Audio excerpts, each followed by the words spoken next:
आज बनवूया छोले मसाला। छोले 6-7 तास पाण्यात भिजवून ठेवले।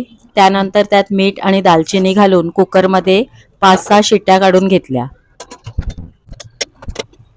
गरम मसाला पावडर बनवण्यासाठी अख्खे खडे गरम मसाले तव्यावर थोडेसे परतून घेतले आणि त्याची मिक्सरमधून बारीक पूड करून घेतली। छोले मसाला बनवण्यासाठी तव्यावर कांदा, तेल, टोमॅटो व हिरवी मिरची घालून ते चांगले परतून घेतले। भाजलेले मिश्रण थंड झाल्यावर त्यात काजू घालून ते मिक्सरमधून बारीक वाटून घेतले। फोडणीसाठी कढईमध्ये तेल, बटर घालून त्यात जिरे व हिंग तसंच आलं, लसूण, कोथिंबीरीची पेस्ट घालून चांगलं परतून घेतलं। नंतर त्यात कांदा, टोमॅटो पेस्ट, हळद, लाल तिखट व गरम मसाला घालून चांगलं मिक्स करून घ्यायचं।